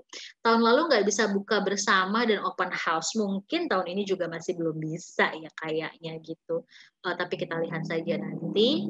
Nah, tentu saja itu berubah. Jadi banyak sekali selama pandemi itu kondisi-kondisi berubah, life kehidupan kita berubah, kemudian cari kerja makin susah. Yes, of course. Makanya kita nggak boleh nggak mempersiapkan diri sebelum lulus, gitu ya. Buat teman-teman yang masih kuliah, make sure teman-teman content. Jadi isi dulu gitu your competency, your skills before graduates. Kenapa? Karena persaingannya makin gila-gilaan, opportunity pekerjaan makin sedikit, dan yang nyari kerja juga makin banyak gitu. Nah, kira-kira dari seluruh perubahan itu yang teman-teman alami, apa sih strategi teman-teman untuk menghadapinya gitu ya? Yuk kita cek di slide berikutnya. Ya, jadi gimana sih teman-teman deal with hal-hal tersebut? Tadi mungkin udah ada yang jawab ya, yang tadinya WFO, kemudian jadi WFH, lama-lama udah biasa gitu ya. Yang kuliahnya tadinya offline, jadi online, lama-lama udah biasa. Share juga dong teman-teman how to deal with the change yang notabene nggak pernah kita sangka bakal terjadi gitu ya. Pasti saya yakin teman-teman punya cara masing-masing. Tapi yang mau saya emphasize di sini adalah jangan lupa tadi kita selalu punya 3 tahapan dalam menghadapi stressor. Ada primary appraisal, ada secondary appraisal, baru ke coping response atau coping strategies. Jadi lihat dulu ini threat atau bukan, ancaman atau bukan, kemudian evaluate apakah kita punya kemampuannya untuk menghadapi problem ini, menghadapi stresor ini, menghadapi kondisi tidak menyenangkan ini. Kemudian setelah kita evaluate skill kita evaluate juga resource apa yang kita punya di luar, kemudian baru tentukan bagaimana kita harus berespons. Gitu. Jangan terlalu terburu-buru bahwa, oh kalau misalnya ini nggak menyenangkan, maka saya tinggalin aja, saya flight aja, karena saya ngerasa saya nggak sanggup. Nanti dulu, elaborate dulu our skills atau capabilities yang kita punya dan resource yang kita punya. Gitu. Nah, mau sharing aja sedikit nih, ternyata teman-teman, ini data di Oktober 2020, kasus gangguan jiwa di Indonesia itu meningkat selama pandemi. Jadi teman-teman boleh lihat jumlahnya dari 277.000, dari 197.000 jadi 277.000. Naiknya sih cukup signifikan ya, hampir 100.000 gitu. Jadi kondisi kayak gini kan tentu saja bukan kondisi yang menyenangkan ya teman-teman. Sejujurnya sih kalau dari teman-teman kami yang sesama psikolog bilang memang jumlah orang yang konseling itu naik gitu. Sejujurnya yang datang untuk cerita, yang datang cuma untuk minta didengerin, yang datang cuma minta dikuatin, itu juga banyak gitu. Jadi masih mending mereka kayak gitu instead daripada mereka mengakhiri hidup misalnya, atau justru nyerah aja deh, yang penting gue nggak kerja juga nggak ada masalah, atau jadinya agresif, itu kan juga nggak baik gitu ya. Tuh tadi ingat bahwa kondisi apapun evaluate dulu ini threat atau bukan, atau ancaman atau bukan, your skills sejauh apa, your capabilities sejauh apa, dan your resource sejauh apa. Nah, tadi yang kita obrolin bahwa memang pandemik itu bukan cuma physical health issue gitu ya, tapi juga a mental issue as well. Jadi bukan cuma soal kita menghindari sakit fisik selama pandemi, tapi juga kita harus menghindari sakit mental dalam tanda kutip gitu. Jangan juga sampai kita mungkin nggak kena COVID, tapi kitanya juga depresi. Jangan juga sampai begitu. Kalau di banyak tempat tuh seringkali kita kita sebutnya adalah harus sehat di 3 aspek Chin gitu ya selama pandemi, yaitu sehat fisik, sehat mental, juga sehat finansial. Kenapa? Karena itu yang bisa bikin kita survive gitu. Tadi balik lagi, kita memang ngadepin ini sama-sama, tapi setiap orang tuh unik. Jadi jangan sebenarnya yang kita persepsi tuh berbeda tentang kondisi pandemi ini. Of course, karena balik lagi tadi beda orang, beda apa tadi? Beda skill ataupun capabilities yang dimiliki, beda resource yang dimiliki, tentu saja begitu. Nah, kalau gitu memang semuanya balik lagi ke diri kita masing-masing dong. Ya emang iya, balik lagi ke diri kita masing-masing. Tapi coba deh lihat dulu. Kita tuh sebenarnya nggak selemah itu, nggak sejelek itu ngadepin stres. Kalau misalnya kita udah punya peta di kepala kita tentang diri kita kayak apa, lingkungan kita kayak apa, gitu ya. Diri kita tuh mencakup apa sih yang penting untuk kita identifikasi? Itu capacities kita, skill kita, abilities kita yang saya lebih senang nyebutnya sebagai competencies, gitu. Either itu hard kompetensi atau kemampuan yang sifatnya teknis atau soft kompetensi, kemampuan yang sifatnya terkait dengan cara kita berinteraksi sama orang, gitu.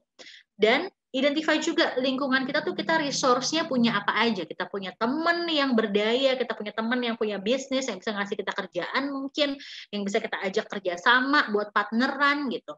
Kita punya orang tua, keluarga, adik, kakak yang bisa kita curhatin, bisa kita minta bantuan, rekan kerja kita, bos kita, atau bantuan profesional dari orang-orang yang berpengalaman seperti coach, mentor, atau psikolog, seperti itu. Jadi tadi kalau misalnya kita mau pakai pendekatan nomor 3, yang perlu dicek adalah tadi kapasitas kita atau kompetensi kita dan resources yang kita punya. Baru kita bisa tentukan coping strategis kita, cara mengatasinya, masalah ini harusnya diselesaikan seperti apa. Nah, jadinya kalau faktor diri dan lingkungannya bagus ya jadi bagus. Ya emang iya kayak gitu. Tapi kan kondisinya nggak semua manusia sempurna gitu ya. Itu tuh makhluk yang dinamis. Ada orang yang kemampuan dirinya bagus tapi keluarganya broken gitu. Ada orang yang keluarganya broken tapi orangnya tuh kuat banget gitu. Apa aja dihajar gitu. Apa aja halangan ditembus aja sama dia. Nggak ada kata nyerah misalnya gitu.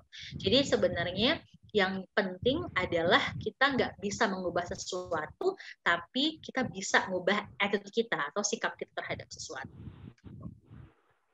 Paling gampang mulai dari mana? Paling gampang adalah tadi kan ada diri dan ada lingkungan. Di diri ada kompetensi, di lingkungan ada resources gitu ya. Yang paling gampang adalah start aja dulu dari diri kita.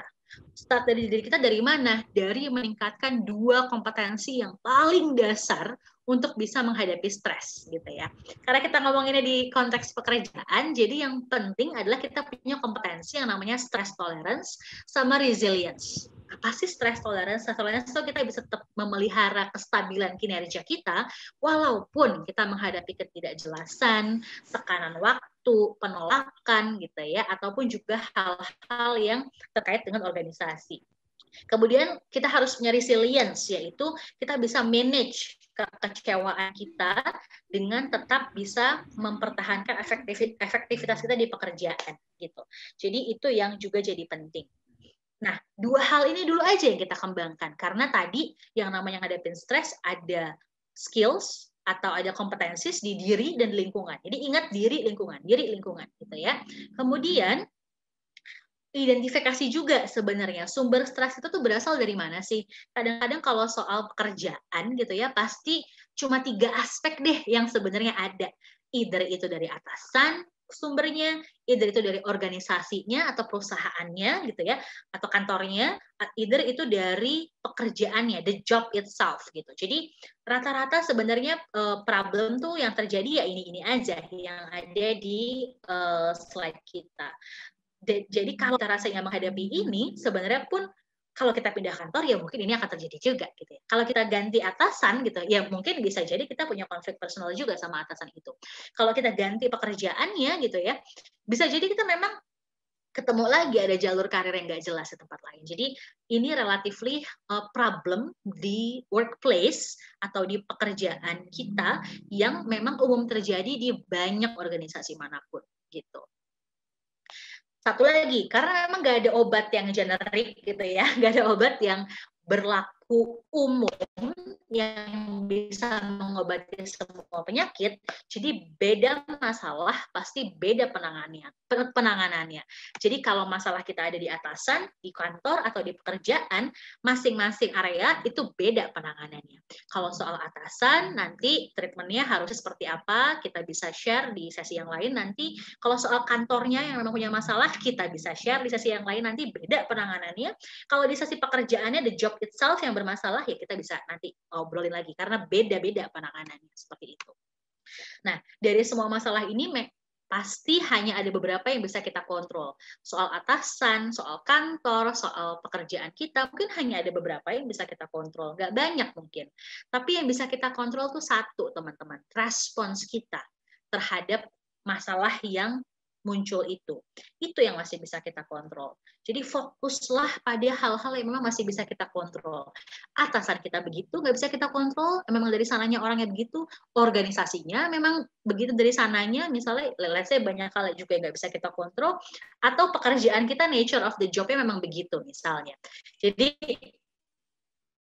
banyak hal memang nggak bisa kita kontrol, tapi sikap kita, respon kita terhadap problem tersebut, terhadap masalahnya, itulah yang bisa kita kontrol. Jadi daripada kita capek untuk mengomentari ataupun juga mencoba mengkontrol sesuatu yang nggak bisa kita handle gitu ya, udah fokus aja pada hal-hal yang ada di circle of control kita, yaitu sikap kita dan respons kita terhadap masalah.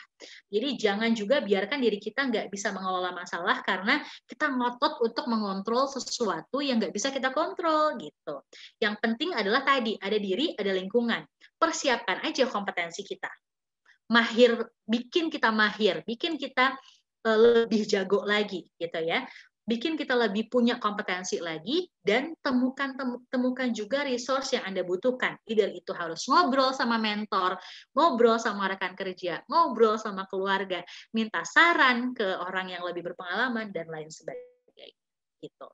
Nah, this is a video, tapi karena waktu kita udah mepet gitu ya, I want you to cobain deh, icip-icip nonton videonya Frederick Imbo tentang how not to take things personally. Jadi kalau sedikit aku ceritain aja, nanti teman-teman cek aja di YouTube. This is an interesting perspective banget teman-teman. Frederick Imbo ini adalah tahu nggak sih kalau orang main bola tuh ada hakim garis yang biasanya pencet peluit pip gitu. Bola lo keluar nih gitu. Pelanggaran nih. Penalti nih gitu. Itu yang ada wasit, ada hakim garis kan. Ini versi hakim garis nih dia ceritanya. Jadi Frederick Imbo ini keluar dari pekerjaannya untuk melamar jadi hakim garis, hanya untuk belajar how not to take things personally gitu. Kebayang nggak? Pasti banyak banget pemain bola atau penonton sepak bola yang seneng banget komen ke wasit atau ke hakim garis gitu ya, karena kan komentator bola atau penonton bola adalah yang paling jago segalanya gitu kan. Mungkin kalau zaman sekarang juga ditambah ibu-ibu penonton sinetron adalah yang paling tahu segalanya gitu. Jadi I think this is interesting perspektif buat ditonton. Cek gimana Frederick Imbo pada akhirnya belajar untuk nggak mengambil hati gitu, nggak take it personally gitu ya, kalau ada pemain bola yang maki-maki dia karena nggak setuju sama keputusan dia soal bola ini keluar apa enggak gitu. Karena dia pekerjaannya adalah hakim garis. Gitu. So, let's start your own journey teman-teman. Start small, start now. Yang penting kita mulai dari hal kecil dan mulainya sekarang juga gitu ya. Jadi step 1 adalah kalau aku sarannya make sure kita kenal diri kita. Kita kenal kepribadian kita kenal apa yang kita suka atau minat kita. Kenapa itu penting? Supaya kita juga tahu bagaimana kita merespons problem-problem yang nanti akan datang ke kita atau merespons stresor-stresor yang mungkin akan datang ke kita. Penting juga buat diidentifikasi kita tuh orangnya tuh gampang tersulut sama stresor yang kayak apa gitu. Ada orang yang gampang banget kesulut sama omongan orang yang gak enak gitu ya, jadi baper. Ada orang yang gampang banget kesulut dengan omongan soal tidak menjelek-jelekan dia di belakang, misalnya seperti itu, atau tidak menghargai kontribusinya. Jadi make sure teman-teman ngerti tuh kepribadian Anda kayak apa yang Anda suka, apa yang Anda nggak suka. Kira-kira stresor kayak apa yang mungkin bisa memicu stres pada Anda. Kemudian step kedua adalah punya boundaries dan punya waktu dan ruang untuk recharge gitu ya. Jadi punya batasan antara pekerjaan dan diri sendiri walaupun susah zaman sekarang karena WFH gitu ya. Please take time, let's say misalnya 15 menit sehari untuk diem, dengerin musik yang kita suka gitu ya, untuk merecharge kembali energi kita. Sediakan waktu juga buat ngerjain hobi, interaksi sama orang yang kita percaya gitu. Kemudian kalau di konteks pekerjaan, jangan sungkan untuk ngomong ke atasan kita. Kenapa sih problem itu sering terjadi antara atasan bawahan? Faktornya adalah karena nggak lancarnya komunikasi. Tapi faktor nggak lancar komunikasi itu bisa jadi bukan karena bos kita yang nggak open, tapi juga bisa jadi karena skill komunikasi kita yang kurang. Itu bisa jadi. Jadi jangan sungkan juga untuk belajar bagaimana menyampaikan feedback atau menyampaikan kendala-kendala yang kita hadapi juga kepada atasan kita. Hey, ada caranya bagaimana ngomong sama bos. Nanti kita bisa belajar di sesi yang lain lagi. Ada caranya menyampaikan feedback atau masukan kita ke bos kita. Itu namanya managing up gitu ya. Gimana caranya ngobrol, ngasih feedback ke bos tapi bisa diterima, enak, dan kitanya juga menyampaikannya enteng. Itu ada ilmunya teman-teman. Ada caranya, ada skillnya. Kemudian step yang keempat adalah kalau emang rasanya udah butek banget, minta aja bantuan profesional. Hubungin psikolog, hubungin mentornya teman-teman. Kenapa? Karena ya itu yang bisa bantuin teman-teman untuk bisa handle the stress gitu. Oke, kurang lebih itu. Thank you so much. Kita udah sampai di jam 17.35. Saya akan balikin dulu ke moderator. Kita akan bacain pertanyaan atau gimana. Silakan kembali ke Mas Naufal. Oke, luar biasa sekali ya tadi pemaparan materi dari Bu Ade. Seru banget ya, cukup interaktif juga. Tadi banyak juga sobat ngampus yang ikutan untuk ikut berpartisipasi dalam share bagaimana sih pengalaman-pengalaman sobat ngampus dan pendapat-pendapat sobat ngampus terhadap materi dari Bu Ade. Oke, kita masuk aja langsung ya ke sesi pertanyaan. Mungkin ada yang sudah bertanya dari sobat ngampus semua.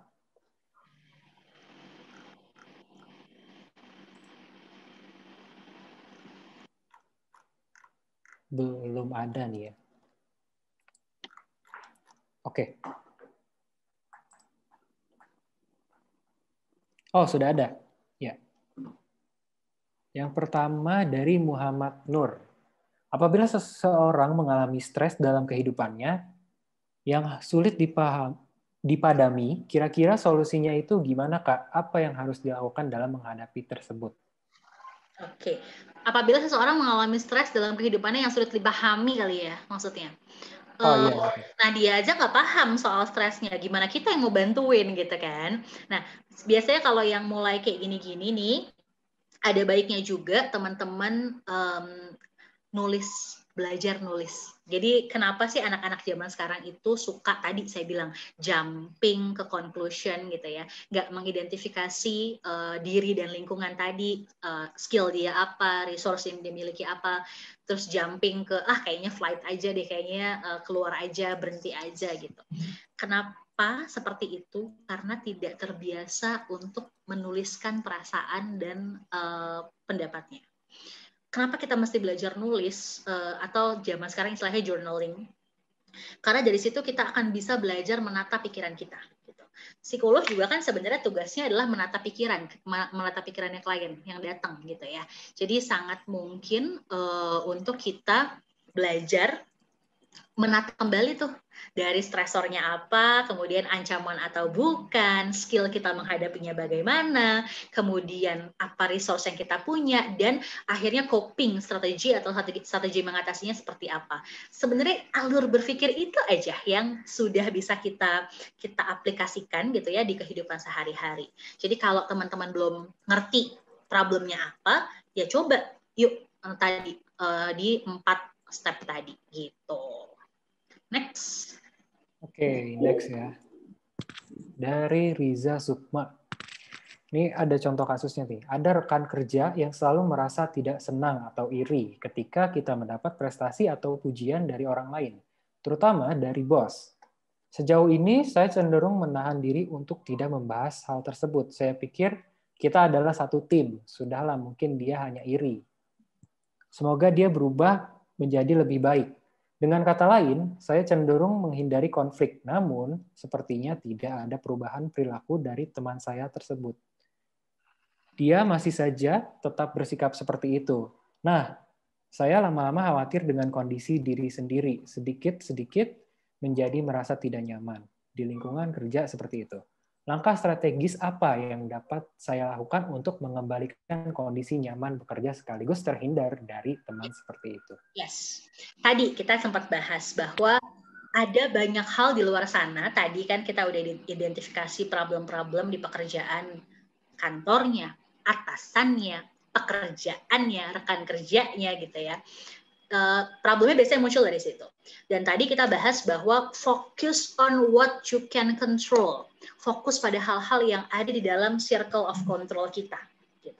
Gak usah urusin sesuatu yang di luar dari circle of control-nya kita. Dan kalaupun Anda berpindah pekerjaan, kira-kira mungkin nggak Anda akan menghadapi rekan kerja yang kayak gini juga? Based on my experience, orang-orang kayak gini tuh ada di semua lini.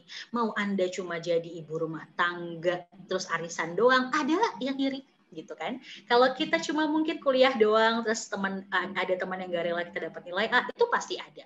Kemudian juga ada juga orang yang nggak seneng kalau misalnya kita habis beli sesuatu gitu. Jadi hal-hal kayak gini di pekerjaan itu pasti ada.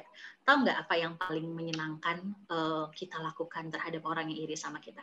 Tunjukkan pakai prestasi gitu.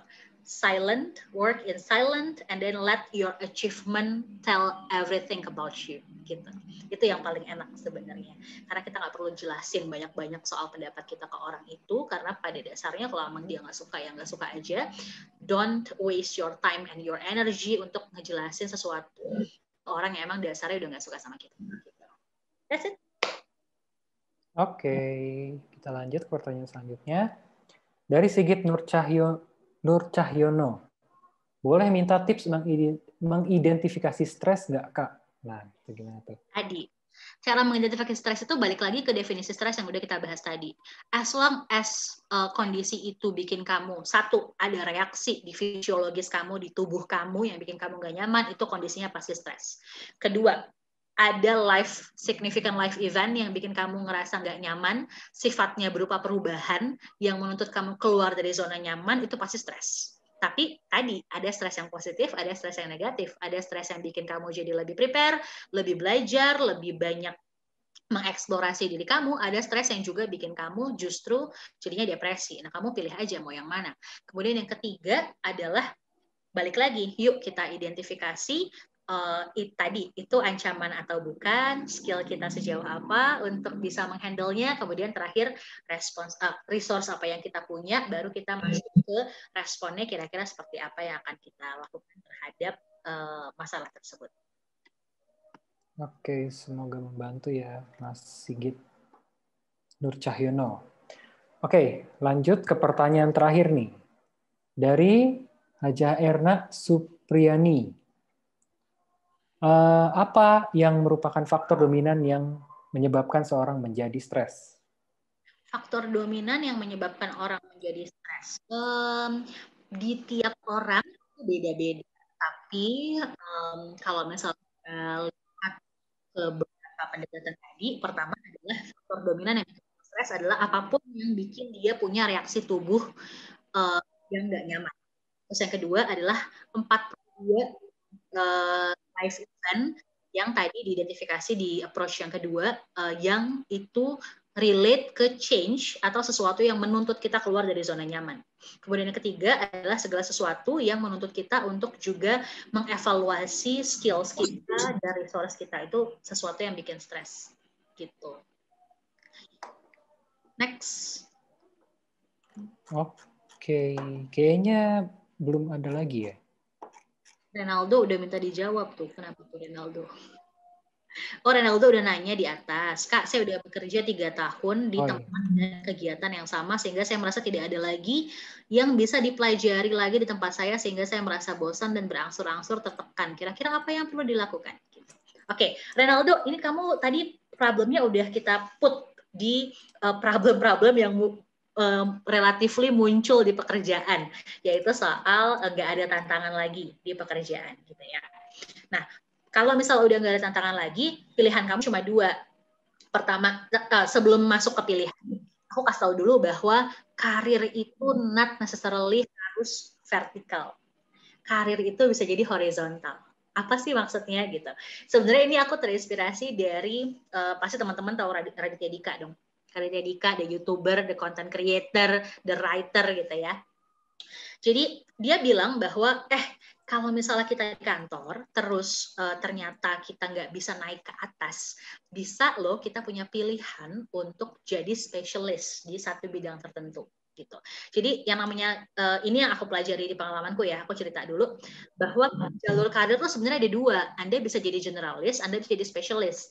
Anda bisa jadi struktural, Anda bisa jadi fungsional gitu. Jadi ketika di karir Anda pengen terus ke atas, jadi generalis, dari supervisor ke manager, manager ke general manager, maka Anda akan namanya jalurnya generalis atau struktural. Anda akan punya tuntutan untuk manage orang, dan lain sebagainya. Tapi Anda juga punya sebenarnya pilihan di kantor untuk jadi spesialis, untuk jadi orang yang cuma nanganin sesuatu yang sifatnya job related aja, bukan people related, bukan strategi related. Nah, jangan-jangan sebenarnya Anda arahnya ke situ gitu. Next adalah tadi yang tadi dari Dika bilang bahwa karir tuh not necessarily harus ke atas, tapi juga bisa ke samping. Find what's your passion, what's your tadi identify diri dan lingkungan. Diri Anda apa kapasitasnya, kompetensinya, dan resource yang ada di sekitar Anda apa. Jangan-jangan sebenarnya di luar dari pekerjaan Anda bisa melakukan banyak hal lain yang justru menyalurkan seluruh passion Anda dan membuat Anda juga jangan-jangan bisa nyari sumber penghasilan baru. Gitu. Oke. Mungkin cukup ya untuk pertanyaannya. Oke. Satu pertanyaan lagi dari aku. Apa saran dari Bu Ade untuk orang-orang yang mungkin sedang mengalami stres dalam pekerjaannya hari ini atau mungkin sedang mengalami stres di luar dari pekerjaannya? Yes, saran buat teman-teman adalah satu, kita balik lagi ke step yang tadi. Sebenarnya kita tinggal cari aja apa sih penyebabnya. Tadi kan kita punya banyak step di mana kita bisa tahu apakah ini ancaman atau bukan. Kemudian juga kita bisa lihat kalau memang ini ancaman, maka kira-kira apa resource yang kita punya, capability yang kita punya apa, kemudian juga baru kita bisa sampai ke strategi mengatasinya. Jadi tadi ada 3 stepnya. Pertama, ini ancaman atau bukan. Kemudian skill kita sejauh apa yang kita punya, apa yang kita mampu. Kemudian terakhir adalah resource apa di kanan kiri yang kita punya.